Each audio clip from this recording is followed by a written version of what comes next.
오늘 함께 나눌 말씀은요, 마태복음 3장 16절에서 17절입니다.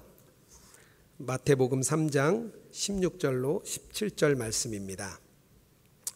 두 절이니까 우리 좀 한 목소리로 읽겠습니다. 예수께서 세례를 받으시고 곧 물에서 올라오실새 하늘이 열리고 하나님의 성령이 비둘기같이 내려 자기 위에 임하심을 보더니 하늘로부터 소리가 있어 말씀하시되 이는 내 사랑하는 아들이요 내 기뻐하는 자라 하시니라. 아멘. 저는 위지엠하고 갈렙교회에서 수련 목회자 과정을 거치고 지금은 위지엠의 예수동행 운동을 섬기고 있습니다. 그래서 저희가 첫 목사 안수를 받고 부임하는 설교이기도 합니다. 그래서 저에게 오늘 좀 특별한 마음이 있는데요. 오늘 하나님의 노래를 받은 자라는 말씀을 함께 나누고자 합니다. 지난달에 제가 목사 안수를 받았습니다. 이제 며칠 전에 이제 안수 받기 위해서 막 준비하고 있는데 예수동일기 사이트에 이렇게 세례에 대한 질문이 올라왔어요. 저도 이제 안수를 받는 세례 과정 중에 있었기 때문에 세례에 대해서 한번 고민해 보고 생각해 보게 되었습니다. 저희 예수동일기 사이트에는 뭐 다양한 질문이 올라옵니다. 꼭 뭐 일기 말고도 여러 질문이 올라오는데요. 이런 질문이었어요. 한번 들어보세요. 저는 세례를 물속에 들어가서 받았는데 우리 교회는 약식 세례를 합니다. 고2, 고3 아이가 있는데 다른 교회에서 물 세례를 하는 곳이 있다면 다른 곳에서 세례를 받게 하려고 합니다. 저의 생각이 잘못되었나요? 항상 세례 때문에 고민입니다. 여러분들 어떻게 생각하십니까? 이 질문에 어떻게 답변해 주시겠어요? 저는 이렇게 답변해 드렸습니다. 저희는 신앙 상담을 하는 곳이 아닙니다. 이렇게 제가 답변을 드렸습니다. 하지만 조금 이렇게 안타까운 마음이 있어서 그 얘기를 제가 간단하게 설명을 드렸어요. 뭐냐면 성경에 물에 담그는 방식이 아닌, 그러니까 침례가 아닌 방식이 있었던 사례를 제가 몇 번 들어드렸습니다. 그리고 세례는 그런 방법보다 그 과정 중에 그 마음, 또 준비되는 의미, 이런 것들이 더 중요하다, 이렇게 제가 말씀을 드렸습니다. 여러분들 세례를 받을 때 어떠셨는지 한번 기억해 보시기 바랍니다. 아마 오래 신앙생활 하신 분들은 이제 잘 생각이 안 나실 거예요. 특히 이제 유아 세례를 받으신 분들은 뭐 더더욱 생각 안 나시겠죠. 저도 모태신앙이다 보니까 유아 세례를 받았습니다. 제가 뒤늦게 이제 신대원에 가려고 원서를 쓰는데 거기에 이제 세례 날짜를 쓰는 게 있는 거예요. 근데 세례 날짜 기억이 안 나고 가만 생각해 보니까 물어본 적도 없더라고요. 그래서 어머니께 물어봤는데 모르시겠대요. 언제인지 정확히. 그래서 제가 인천에 있는 그 모 교회에 전화를 했습니다. 그래서 제가 이번에 신대원에 가게 돼서 세례 날짜가 언제인지 알고 싶은데 알 수 있을까요? 그랬더니 언제냐 그래서 40년 전이다 그랬더니 자료가 없다는 거예요. 그래서 제가 다시 어머니께 어머니 모르겠다는데 어떡하냐 그랬더니 2살 되던 해 크리스마스였던 것 같다. 그래서 제가 이제 그때 날짜로 썼습니다. 예수님도 오늘 본문에 보면 세례를 받으셨습니다. 사실 예수님은 죄도 없으시고 하늘에서 내려온 하나님이신데 세례를 받으셨어요. 왜냐하면 예수님께서는 예수님이 어떤 분인지 이 땅에 나타내셔야 하는 게 굉장히 중요했습니다. 그는 성령으로 세례를 베풀 자다, 이렇게 성경은 이야기하고 있고요. 또 구약에서 오시리라 예언된 메시아다, 이렇게 이야기하고 있습니다. 이것을 알리기 위해서 예수님도 세례를 받으신 거죠. 그런데 저는 오늘 본문을 보면서 한 가지 더 중요한 게 있다 생각이 들었습니다. 뭐냐 하면 세례 받을 때 하나님이 노래를 하십니다. 우리가 세례할 때 하나님께서 예수님에게 그 세례의 마음을 두십니다. 그리고 동일하게 우리가 세례 받을 때 그 하나님의 노래를 세례자의 마음에도 두십니다. 세례 때 하나님이 어떤 노래를 하셨을까요? 오늘 예수님이 세례받은 이야기에 3가지 일이 벌어지는데요. 첫 번째는 하늘이 열립니다. 그리고 두 번째는 성령이 비둘기처럼 내려오고요. 세 번째는 이는 내 사랑하는 아들이라는 하나님의 음성이 들려옵니다. 이 세 가지가 바로 하나님의 노래입니다. 첫 번째 노래가 하늘이 내게 열려 있다입니다. 복음서의 이야기를 보면은요, 예수님이 하늘이 열리는 이야기로 시작해서 성전 휘장이 찢어지는 것으로 끝이 납니다. 우리와 하나님 사이에 가로막혔던 성전의 휘장이 찢어지는 거죠. 휘장은요, 이제 더 이상 들어가지 못하게 가로막는 장벽이 아니라 들어가는 출입문이 되었습니다. 우리에게 하늘이 열린 거죠. 종교개혁 시대에 그 아주 침울했던 시기인데 성도들은 하늘문이 열리길 굉장히 기대했습니다. 카톨릭 교회는 이런 성도들의 마음을 교묘하게 이용을 했죠. 그래서 성도들이 이 죄책을 면해주는 면죄부를 팔았습니다. 이 면죄부를 파는 순회 선교자로요, 요한 테첼이라는 사람이 임명되었습니다. 그는 순회 선교를 돌면서 면죄부가 죄도 용서받고 동시에 성 베드로 성당이라는 것을 짓는 건축에도 이용된다. 그러니까 일석이조죠. 그러니까 사람들 마음이 굉장히 좋았습니다. 왜냐하면 죄도 사함받고 선교도 할 수 있는 두 가지의 일이 생긴 거죠. 그리고 그가 말씀을 전하며 다녔는데요, 굉장히 영향력이 있었는데 그의 설교 제목이 뭐였냐면요, 하늘문이 열리노라 였습니다. 우리가 면죄부를 통해서 돈을 쨍그랑하고 그 헌금함에 넣을 때 하늘문이 열린다, 이렇게 설교를 했습니다. 교회가 성도들의 간절한 마음을 이용해서 그것을 면죄부를 통해 착취를 한 것이죠. 마틴 루터가 이 요한 테젤의 설교를 듣고 반박문을 걸기 시작했습니다. 하늘이 열리는 일은 전적인 하나님의 은혜입니다. 우리의 삶을 향한 하나님의 전적인 도우심인 것입니다. 열왕기상 17장에 보면 엘리야가 우상 숭배가 극심했던 아합에게 가뭄을 선포합니다. 그리고 엘리야는 하나님의 명령을 따라서 그릿 시냇가에 숨지요. 그리고 17장 4절에 하나님께서 이렇게 말씀하십니다. 내가 까마귀들에게 명령하여 거기서 너를 먹이게 하리라. 그 말씀대로 하나님의 도우심을 받아서 아침에도 까마귀가 떡과 고기를 이렇게 물어오고요, 저녁에도 떡과 고기를 까마귀가 가지고 옵니다. 하나님은 엘리야를 위해서 피할 곳을 예비하시고 그가 어디 있든지 마실 것과 먹을 것을 이렇게 세밀하게 준비해 주셨어요. 하늘이 열리고 까마귀를 통해서 하나님의 도움이 엘리야에게 임했습니다. 시편 46편 1절 말씀이 있는데요, 우리가 같이 좀 한 목소리로 좀 읽어보면 좋겠습니다. 함께 읽겠습니다.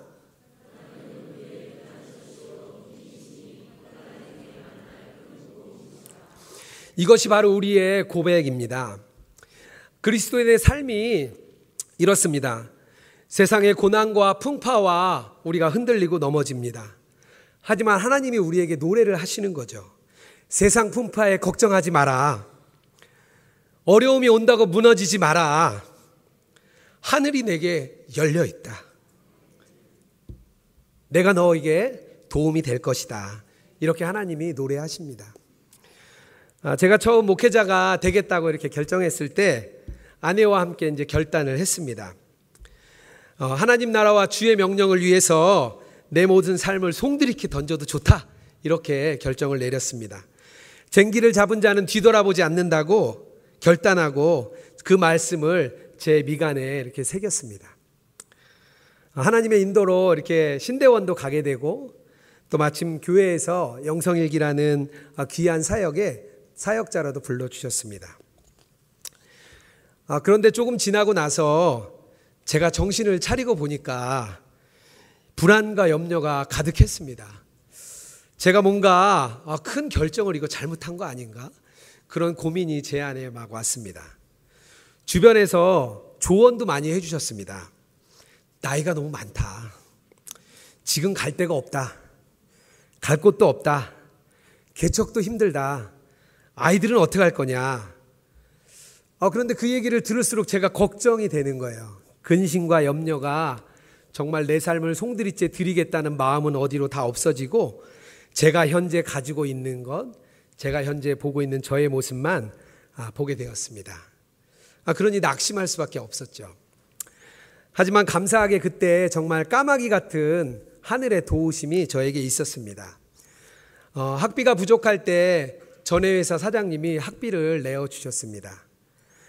또 우리 아이들 유치원에 비용이 모자라서 그만두려고 할 때 원장님이 졸업 때까지 자기가 도와주겠다 하면서 믿는 원장님이 또 도움을 주셨습니다. 또 교회에 가까운 지체들이 저에게 계속해서 격려와 또 많은 도움을 저에게 주었습니다. 정말 하나님이 아니고서는 경험할 수 없는 일을 제가 경험했습니다. 그래서 저는 목회자의 길이 하늘이 열리는 것을 경험하는 길이 되었습니다. 사랑하는 성도 여러분, 저뿐이 아니라 여러분에게도 하늘이 열렸습니다. 두려워하지 마십시오. 놀라지 마십시오. 도움이 하늘로부터 임합니다. 이것이 하나님의 첫 번째 노래고 이 노래를 우리 마음에 두십니다. 두 번째 노래는요, 성령이 비둘기처럼 내려와 우리 안에 계시는 겁니다. 홍수 이야기의 마지막 부분이 생각나십니까? 40일이 지나고 땅에 물이 말았는지 까마귀와 비둘기를 이렇게 노아가 날려보냅니다. 그런데 이제 두루 돌아다니다가 갈 곳이 없으니까 다시 돌아오죠. 그리고 7일 뒤에 다시 비둘기를 날려보냅니다. 그때 비둘기가 돌아다니다가 생명을 상징하는 나뭇가지를 하나 물고 이렇게 다시 돌아왔습니다. 그래서 비둘기는 생명을 상징합니다. 우리가 잘 아는 선지자 요나의 이름 뜻이 히브리어로 비둘기라는 뜻입니다. 요나는 니느웨 성에 생명을 이렇게 전해 주었죠. 예수님께서 십자가에 돌아가시고 무덤에 안치되었습니다. 마리아와 함께 몇몇 사람들은 죽음을 수습하기 위해 예수님의 무덤에 갔어요. 근데 이때 예수님의 부활 사건이 벌어집니다.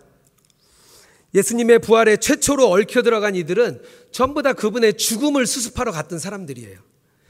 그런데 이 죽음을 수습하러 갔던 사람들이 180도 바뀌어서 생명을 수습하게 되었습니다. 이 노래에서는 비둘기가 예수님에게 내려오면서 성령이라는 선물을 주셨습니다.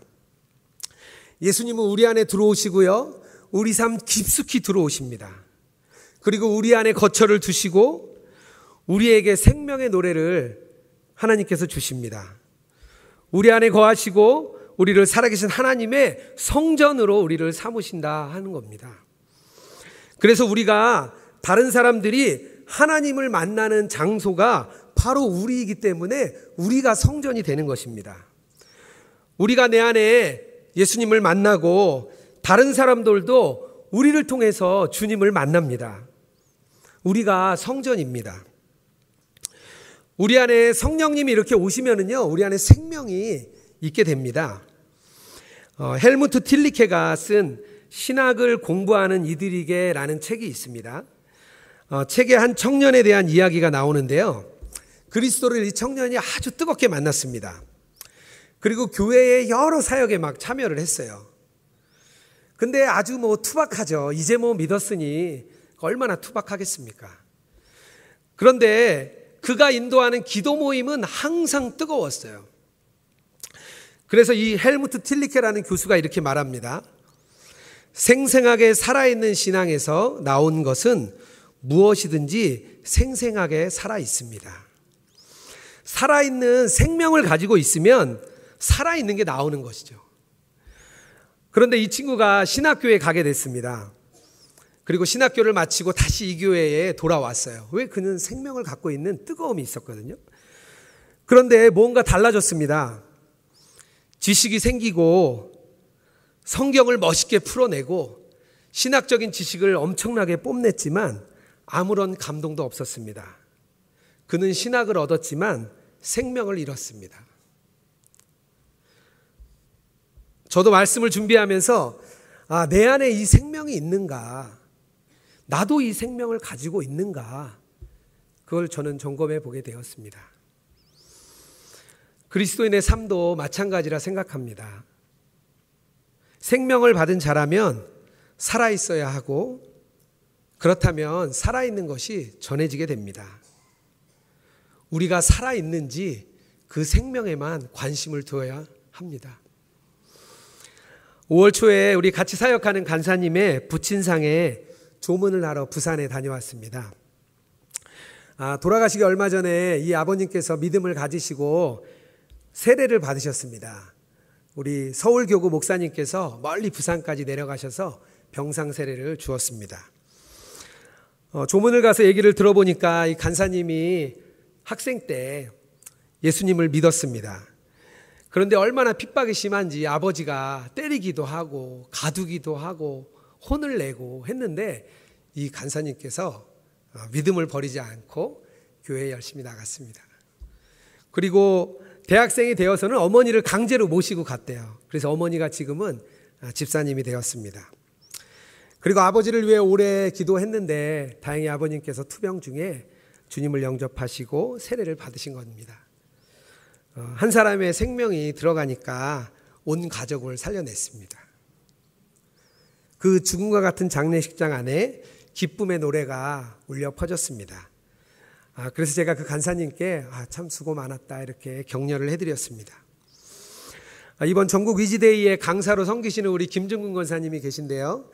제가 이제 강의 크리틱 내용을 이렇게 정리해 주다가 굉장히 마음에 남는 부분이 있었습니다. 직장에서 전도를 하는 내용이었는데요. 사실 저도 직장 생활을 해왔지만 직장에서 전도하는 일이 참 쉽지 않습니다. 왠지 관계도 참 어려워질 것 같고 또 이상한 사람 취급받을 것 같기도 하고요. 왠지 거절받을 것 같아서 교회 한번 가자 이렇게 말하기 참 어렵습니다. 그런데 이 권사님은 복음을 전할 소명을 이렇게 품고 사니까 일터가 생명력이 있더라 이렇게 이야기하는 겁니다. 그러다 보니까 일터가 더욱 가고 싶다는 거예요. 일터에 갈 때 오늘은 어떤 복음을 전할까 하니까 그 마음이 설레었다고 고백을 했습니다. 그렇습니다. 성령님이 비둘기처럼 우리 마음에 오시면 우리 안에 생명이 생깁니다. 하나님께서 우리에게 생명의 노래를 주셨습니다. 예수님이 우리 안에 계신가 이것을 우리가 초점을 맞추며 살아가야 됩니다. 그런 삶을 살아가는 저와 여러분 되기를 주님의 이름으로 축복합니다. 세 번째 노래가 있는데요. 이는 내 사랑하는 아들이라 입니다.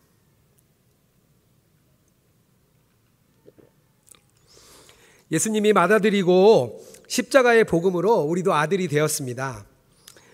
우리가 하나님께 더없이 소중한 존재가 되었죠. 예수님을 아주 소중히 여기시는 것처럼 하나님께서 우리도 소중히 여겨주십니다. 케네스 베일리라는 학자가 있는데요. 십자가와 탕자라는 책을 썼습니다. 이 사람은 신약을 연구하려고 중동 땅에 들어가서 한 40년 넘게 중동 문화를 연구했습니다. 그래서 탕자 이야기를 조금 더 구체적으로 이렇게 책에 나타내주고 있습니다. 누가복음 15장에 예수님이 탕자의 비유를 하면서 하나님의 사랑을 전합니다. 먼 나라로 떠나서 허랑방탕하게 살던 탕자가 집으로 돌아오기가 참 어려웠습니다. 왜냐하면 그들 문화 중에 캐자자라는 의식이 있었기 때문입니다. 1세기 유대 관습에 따르면 이렇게 유산을 탕진하고 나간 사람에게는 그 사람이 돌아올 때 그릇이나 항아리를 그 앞에 깨트리고 너와 우리의 관계가 끝났다 이렇게 하는 의식이 있습니다. 그런데 그렇게 의식으로 끝나는 것이 아니라 그 사람에게 돌을 던져서 그 마을로 들어오지 못하게 합니다. 자칫하면 이 돌에 맞아 죽을 수도 있는 사례가 많았습니다. 이것을 알고 있는 아버지는 항상 멀리 아들이 돌아오는지 쳐다보는 겁니다. 왜냐하면 자칫하면 아들이 돌아오다가 위험에 처할 수도 있기 때문입니다. 그리고 아들이 도착하자 아버지는 달려나갑니다. 이런 의식이 시행되기도 전에 아들을 끊어안고 입을 맞춥니다. 모든 문제를 해결해 버리는 거죠. 아버지가 이렇게 말했을 것 같아요. 성경엔 나오지 않지만 그래 너는 내 아들이다. 내가 너를 기다렸다. 너는 사랑받는 존재다. 이렇게 아버지가 말해줬을 것 같아요. 탕자는 이렇게 사랑이 회복되는 경험을 했습니다. 아버지의 사랑은 여기서 끝나지 않습니다. 밭에서 돌아온 큰아들이 잔치가 벌어진 걸 알고 화가 나서 집에 들어오지 않습니다. 이 잔치는 돌아온 아들을 위한 잔치가 아니고 사실은 아버지를 위한 잔치입니다. 한 마리의 어린 양을 찾았을 때 그 어린 양을 위해 잔치를 하는 게 아니라 그 찾은 기쁨을 누리는 목자를 위해 잔치를 하는 거죠. 그걸 모르는 큰아들이 오해를 하고 잔치에 나서지 않았습니다. 그런데 이 반응은 아주 위험한 일입니다. 이 비슷한 상황이 에스더서에 나오는데요. 아하수에로 왕이 왕후 와스디를 연회에 나오도록 초청을 했습니다. 그런데 그녀가 거절하면서 엄청난 결과가 초래합니다. 왕이 진노해서 왕후 와스디를 폐위시켜 버립니다. 왜냐하면 왕의 명예가 실추됐기 때문입니다. 이 아버지도 큰아들에게 비슷한 분노가 사실 일어나야 됩니다. 공개석상에서의 아버지에 대한 도발은 동생이 한 일보다 더 심각한 일입니다. 그런데 아버지는 다시 한번 아들에게 나와서 화해를 청합니다. 당시에 큰아들에 해당하는 율법주의자와 바리새인들을 예수님이 사랑한다, 이렇게 이야기해 주는 겁니다. 교회 안에 만나다 보면 이런 사람들이 있어요. 정말 저 사람 예수님이 사랑하실까? 나를 힘들게 하는 저 사람, 정말 나에게 가시 같은 저 사람도 예수님이 사랑하실까? 물론입니다. 하나님의 사랑은 무한하고 한량없습니다. 또 우리가 우리 인생에서 죄를 깊이 인식하고 괴로울 때가 있습니다. 또 끝없는 방황 속에 있을 때도 있고요.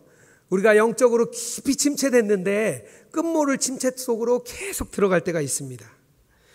그럴 때 우리는 이 노래를 기억해야 합니다. 우리는 하나님께 더없이 소중한 존재입니다.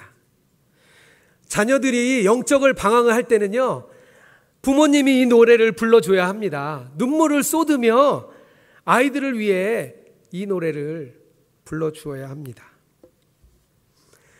문유석 씨가 쓴 판사유감이라는 책이 있는데요, 서울가정법원 부장판사님의 유명한 판결입니다. 이분도 그리스도인이십니다. 여러 번 절도와 폭행으로 소년 법정에 선 16살 소녀에 대한 판결입니다. 그런데 이 판결이 단 한 가지, 법정에서 일어나서 판사의 말을 따라하면 되는 그런 판결이었습니다. 이 학생은 남학생으로부터 여러 번 폭행을 당했고 자존감도 잃었고 자포자기한 삶을 사는 그런 소녀였습니다. 그 소녀에게 이 판사님이 이렇게 말합니다. 앉은 자리에서 일어나라. 날 따라 힘차게 외쳐라. 나는 세상에서 가장 멋지게 생겼다. 나는 무엇이든지 할 수 있다. 너는 이 세상에 두려울 게 없다. 이 세상은 나 혼자가 아니다. 이 말을 따라하게 했는데요, 이 소녀는 다 따라오지 못하고 울음을 터뜨렸습니다. 이 판사님이 계속해서 말했습니다. 이 세상에서 누가 가장 중요할까? 그건 바로 너야. 이 사실만 잊지 않으면 된다. 그러면 지금처럼 힘든 일도 이겨낼 수 있을 거야. 그리고 법대 앞에 선 소녀의 손을 꼭 잡아주며 말했습니다. 마음 같아선 꼭 안아주고 싶다. 하지만 우리 사이에 법대가 가로막고 있어서 이 정도밖에 할 수 없어서 미안하구나. 정말 아버지의 마음으로 판결해준 이 판사님에게 그 감동과 존경이 저는 잊지 못할 것 같습니다. 그렇습니다. 하나님에게 우리는 그런 자녀입니다. 여러분들 이 험한 세상을 어떻게 살아가십니까? 혼자 힘으로 사십니까? 아니면 도움받을 사람을 찾으러 다니십니까? 하늘에 계신 아버지께서 우리를 사랑하는 아들이라 부르시고 우리를 하나님 품으로 인도해 주십니다. 이렇게 세례는 하나님이 노래하시고 세례자의 마음에도 노래를 두시는 일입니다. 우리의 역할이 있다면 이 노래를 잊지 않고 익혀두는 것입니다. 이 노래를 잊은 자녀가 있다면 불러주어야 하고요. 이 노래를 잊은 동역자가 있다면 또 우리가 불러주어야 합니다. 저에게는 할머니가 그런 노래를 불러주셨습니다. 저희 할머니는 오형제인 가정의 둘째 며느리로 시집을 왔습니다. 시집 올 때는 예수님을 믿는 유일한 한 분이셨죠. 그런데 한 명 한 명 전도하면서 저희 홍씨 집안 모두가 예수님을 믿는 가정이 되었습니다. 할머니에게 생명이 있었습니다. 그런데 할머니께서 일찍 할아버지를 여의시고 어쩔 수 없이 도시로 올라오게 됐습니다. 어린 두 아들을 데리고 과부가 사는 일이 참 막막했다 합니다. 그래서 하느님께 하늘이 열리길 도움을 구하며 사셨습니다. 나중에 할머니가 작은 교회 전도사님이 되셨습니다. 저희가 주말이면 역곡에 있는 교회에 할머니가 계신 교회로 놀러 갔습니다. 그런데 갈 때마다 할머니를 찾는 전화가 참 많이 왔습니다. 그런데 할머니께서 성도님들이 찾으시면 밤이고 낮이고 마다하지 않고 달려갔다 오셨습니다. 하나님의 노래를 이렇게 삶으로 저희에게 들려주셨습니다. 그래서 할아버지 형제들은 할아버지와 또 그 아들이 대를 이어 장로님이 되셨습니다. 그리고 손주들에게는 3명의 목회자가 나왔습니다. 저의 마음에도 하나님의 노래가 새겨졌습니다.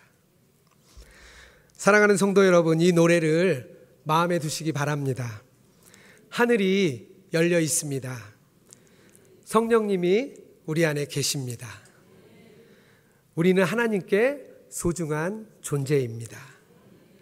하나님의 노래가 바로 우리고 우리가 하나님의 자녀입니다.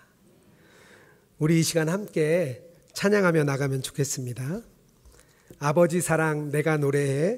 우리 함께 찬양하며 나아가겠습니다.